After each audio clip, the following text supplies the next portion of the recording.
Hotel family. I have come across another video that I definitely want to share with everyone this evening. It's kind of a prelude or prequel, as they say, to the video that I did 2 days ago. It is by the same on the same YouTube channel.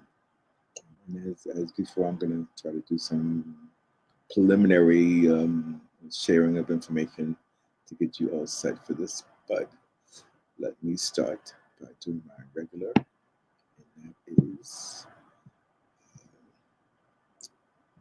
the screen, going to this screen and saying, Hotep family, welcome. I welcome all comments, questions, concerns, and or corrections. And if you were fortunate enough to be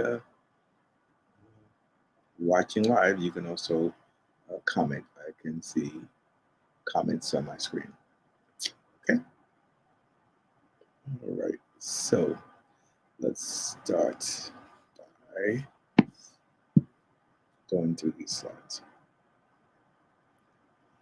All right. So our goal is to be able to read the sacred script of our African ancestors, which I call Middle Netia, but again, someone corrected me and said that was not the correct pronunciation, but that's the best pronunciation I know. Uh, it is, in my opinion, the physical support of the deities. It is what helps us to make them um, seen. So our ancestors did leave a lot of information for us, and they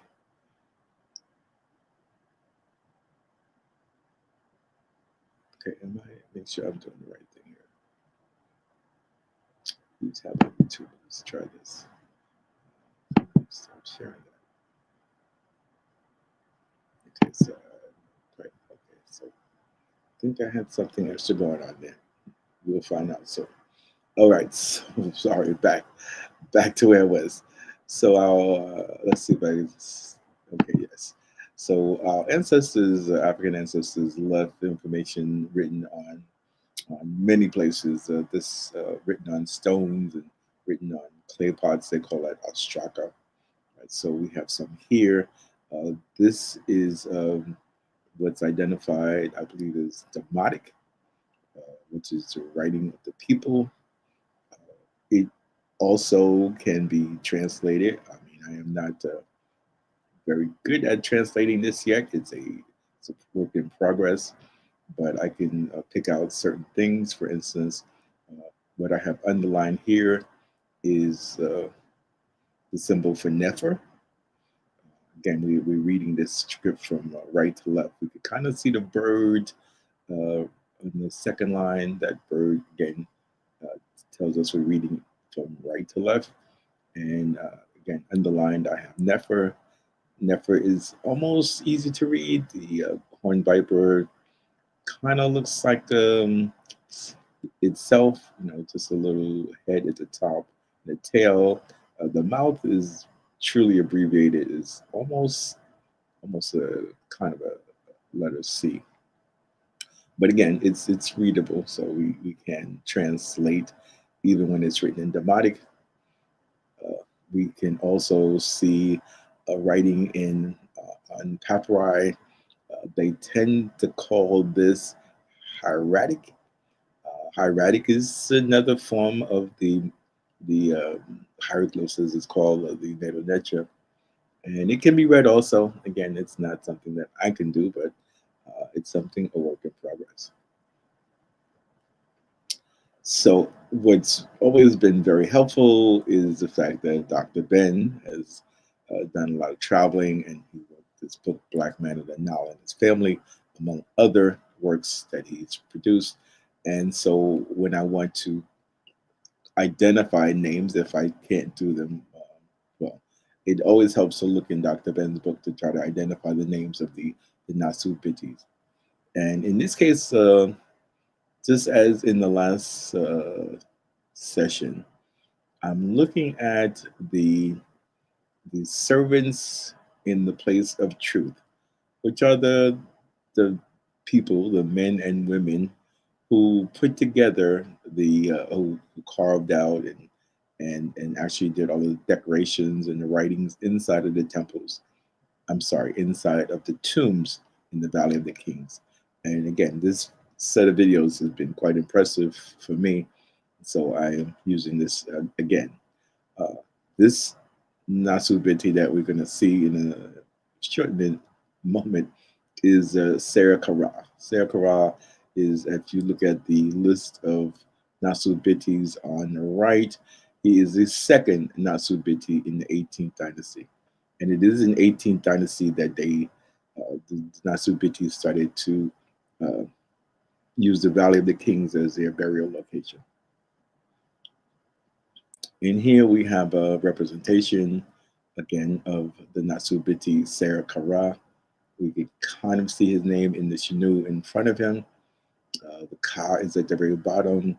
The Ser, which is an arm with like a stick in it, and then the Ra is at the top. That's Sarah Kara. In his hand, he's holding the Ankh, and behind him, it's kind of hard to read her name. I can see the messes. It almost looks like Nefer in front, Nefer messes, but I can't read what's below that, so I cannot actually read her name. But she's also holding the Ankh, which tells me that they have already moved to the position in the world, in their world, where they're holding the key to everlasting life. And below them, we actually see two men who are in the position of worship. And I actually wanted to do a little bit of reading some of the Medu Neter that's near them because most of it is legible. So I kind of took the time to break it down for us. So what we can see with the man in the front, we see the ox ear, the ear of the ox. Okay, again, we're reading this one from left to right into the face of the seated man. So in the first column on the left, we see the ear of the ox. We see the symbol that's transliterated with the letter M. The ear of the ox is transliterated with the letters SDJM. And so the M at the bottom is a phonetic complement, but that's, again, we say Sejum, or I say Sejum. I've heard it pronounced Sejum. We see the determinative of the seated man with his hand to his mouth, which tells me that this seated man is doing something. In this case, I'm going to say that he is listening, right? So listening, and the next M is to. So listening to, he's listening to Aset and Ma'at. So the throne is always a symbol of Aset. The feather is always a symbol of Ma'at. That's the ostrich feather, that's Ma'at. So he's listening to, paying attention to Aset and Ma'at. Also, in the next column, he's also paying attention to Amen. We see the reed leaf, the men board, and the ripple of water. And then the next column is the reed leaf, the stool, the loaf of bread. And that together gives me the I, the P, and the T. Not quite sure the symbol below that. And then there's another symbol below the reed leaf. I don't know what that is offhand also. It's a little distorted for me, so I can't tell what it is. Then in the last column, it appears to be the symbol for the solar disk, which is Ra, and the mark behind that is it is what it is. And then we have the horned viper.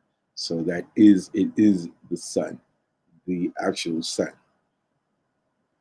Right? So that's what those symbols represent as we try to read the Medu Neter. The seated man to the right, we also have Sejum, again, just like before. So he is listening to or paying attention to And again, he's paying attention to Aset and Ma'at. And then we have just T, the loaf of bread, and we have that symbol, which is usually the symbol for the Necher Newt. And I'm not sure that it is, but it could be. I can't tell. It's not clear.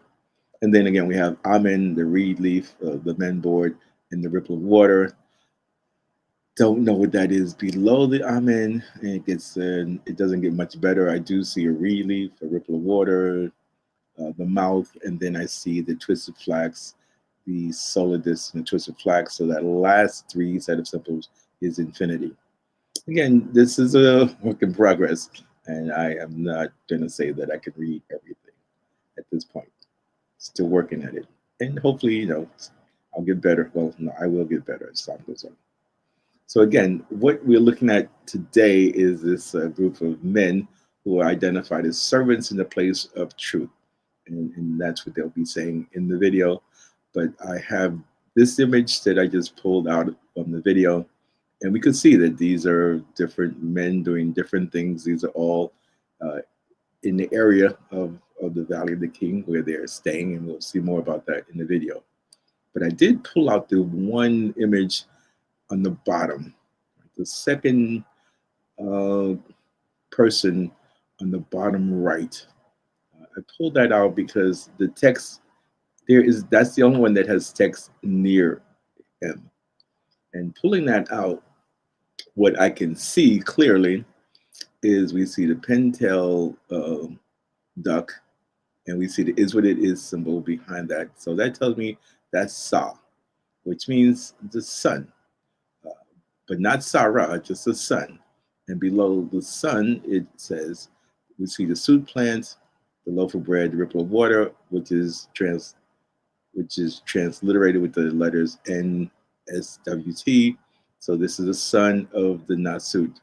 So it appears to me that this young man is a son of the Nasut, and he is working as an apprentice. Now, last 2 days ago, the tomb that was presented was this tomb, TT1, and again, some very interesting metal niche in here that I didn't do a lot with last time, and I intend to do more with later. So again, reading from right to left into the faces, the first column behind the red line is the name. Now, the only transliteration that I could find for that in my the symbol of the StreamYard is kind of covering it up. So that is the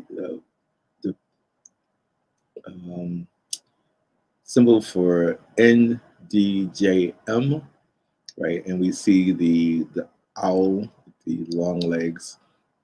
So that's my M. The N would be above that. It's kind of cut off. And then we have the book roll below that, which is laying horizontal. Also, it's called a scroll.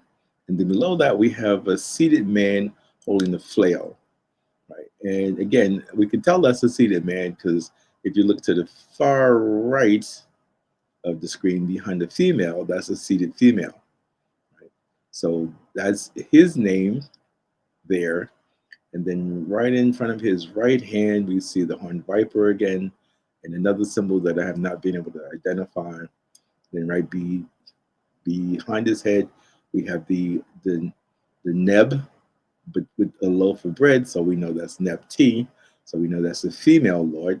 And I guess we call her, what do they call a female lord? The Duchess, I guess. But she's the Neb-T. And below her elbow, we have Pear. So I mean, she's the female lord of the house. And very interesting, below that, we see the reed leaf with legs and 2 strokes, and then another set of walking legs, and then another reed leaf, which I'm going to say is suggesting that they are going together. And below that, we have Nefer again, which tells me that it's beautiful. Beautiful that they're going together. Maybe that may be the interpretation.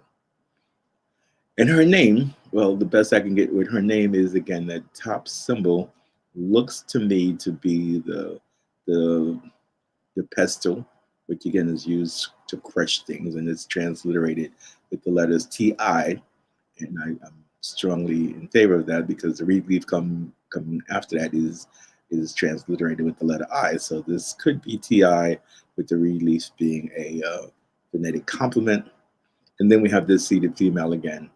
It also struck me that behind this the seated male and this seated female is this vertical line, and below them is a horizontal line. So that might have some meaning. I don't know for sure. But that's what we are about to embark on, and looking at this particular set of videos. This information comes up again. Okay. So just switching to the stage, this image again. So this is the servants in the place of truth. Now, the video that I'm going to use is from the same person. Can't think of his name off the top of my head, but it's Voids of Monet. The link is in the website. It's in my channel. I find it kind of interesting. The more I look at it, things kind of jump out at me. Like, for instance, he never says Africa, as far as I could tell. And he kind of divides up the continent so that we just see, the northern part, or I guess what they call, they eliminate the sub-Saharan part of the continent. But again, this is what people do. All right, so let's see if I can start this video without much ado. All right, so 1 second. It seems to have moved off my screen, so I have to add it back on.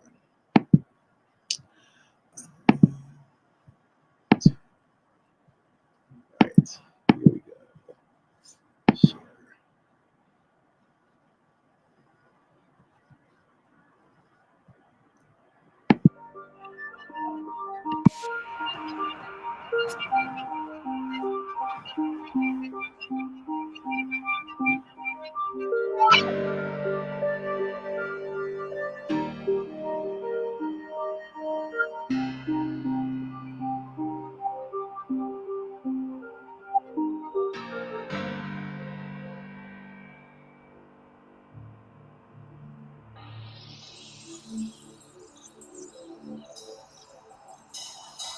It's 7 a.m. in Luxor, and we're going to visit tombs in the Valley of the Artisans on the west bank of the Nile.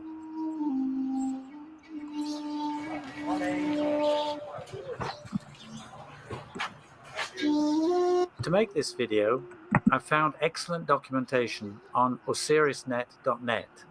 I used some of his photos in the video, and I thank the webmaster for giving me permission to use them. The history of Deir el-Medina began more than 3,500 years ago. The pharaohs of the 18th dynasty decided to have their tombs at the foot of the Theban Mountains in a desolate wadi, which would become the Valley of the Kings.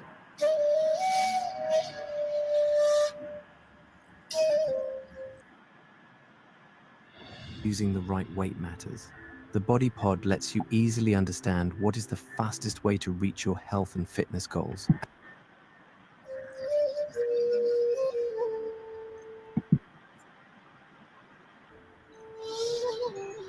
And to build and decorate tombs and temples, qualified craftsmen were obviously needed.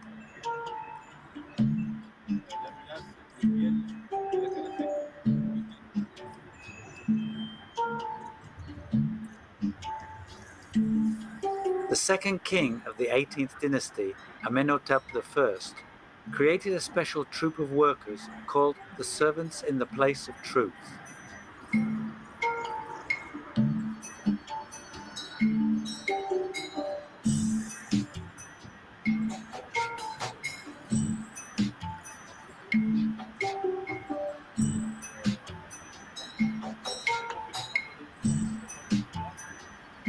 Some marked bricks from the surrounding walls suggest that the village was founded under Thutmose I. But it seems to have been designed a little earlier by his predecessor, Imhotep I, who was devoted by his people. The couple, formed by the pharaoh Amenhotep I and his mother, Queen Ahmes Nefertari, in the Theban region, had an extraordinarily active cult following, both officially and popular. It began a century after their death in the 19th dynasty and continued for almost 4 centuries before disappearing completely. The village was expanded several times, first under the reigns of Hatshepsut and Thutmose III, and it reached its full development under the Ramessides.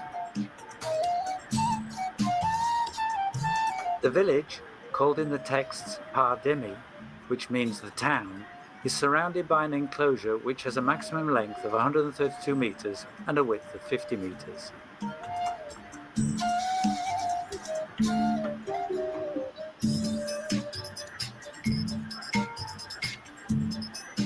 There are 68 houses spread out on either side of a main road.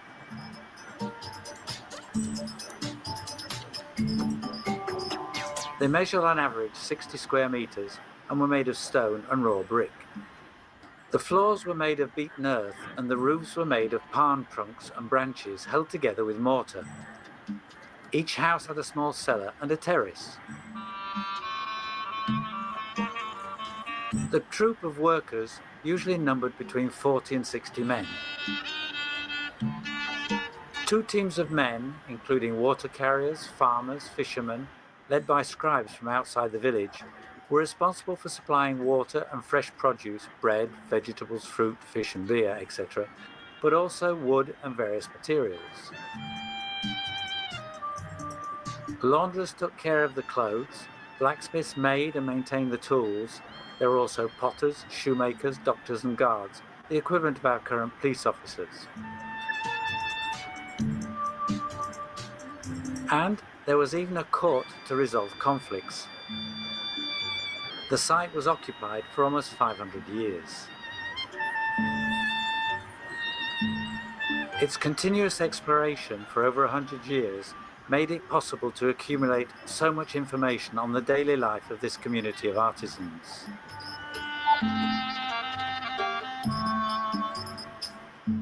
Egyptologist Bernard Brière devoted 30 years of his life to the meticulous study of the site, and he published the results of his work every year.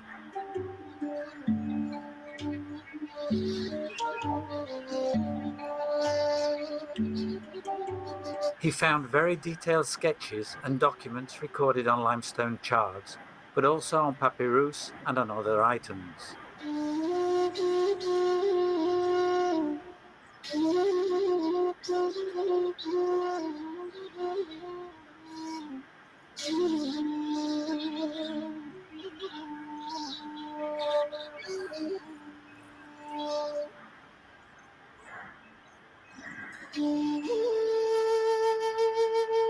This papyrus relates the oldest known social conflict in history.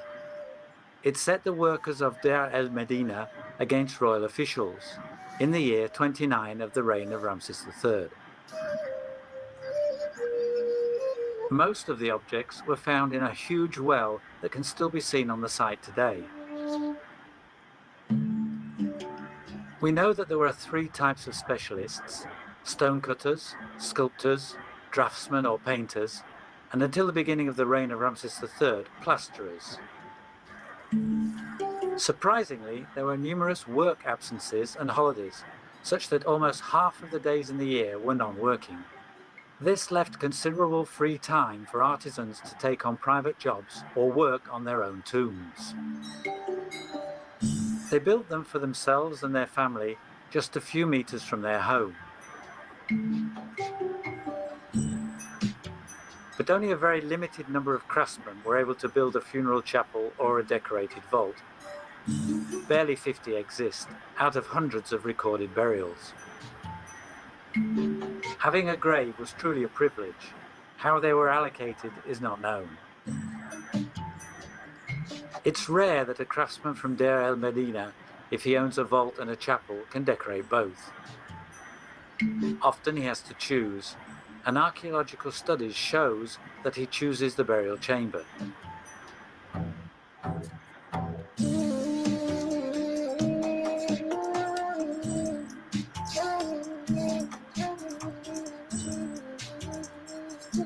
This is how Sennacherib has the famous TT1 polychrome vault, while his chapel is not decorated.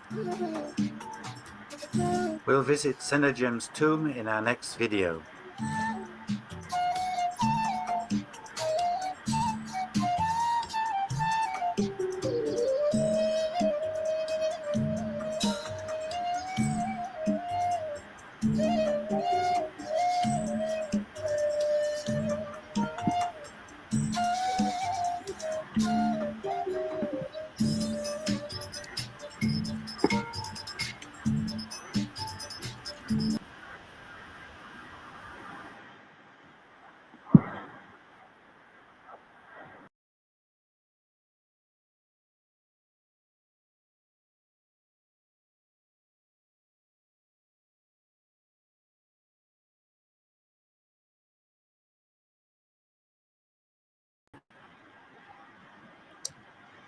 Okay, so so that was, in my opinion, very interesting. And again, it's my third time listening.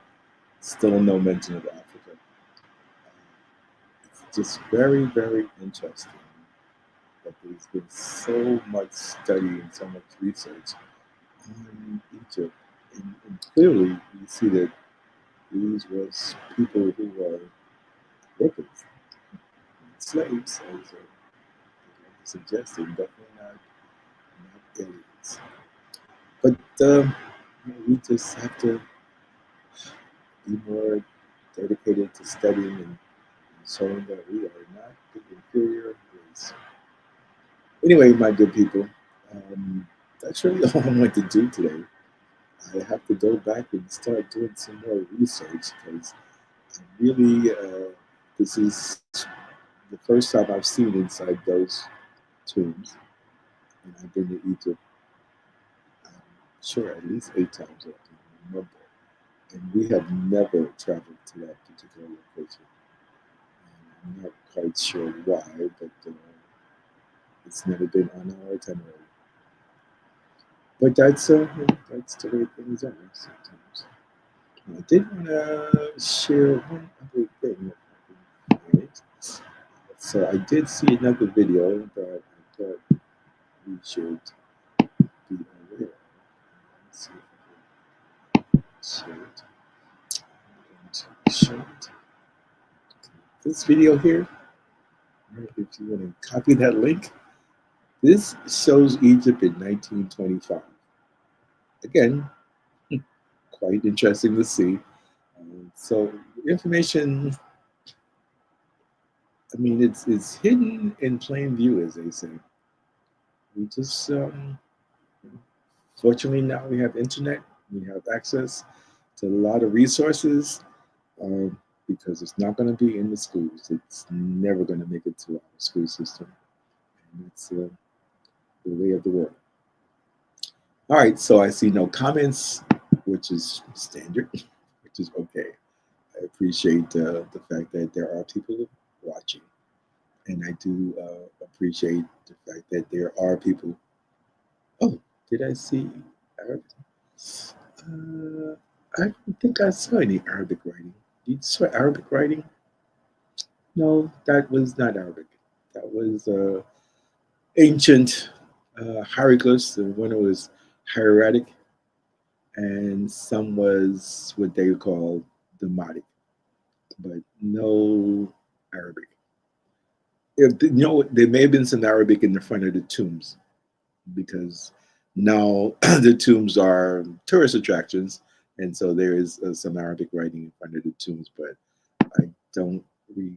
Let me see what images not there, not there, and I don't have all of the images of what was there, so no, I'm sorry.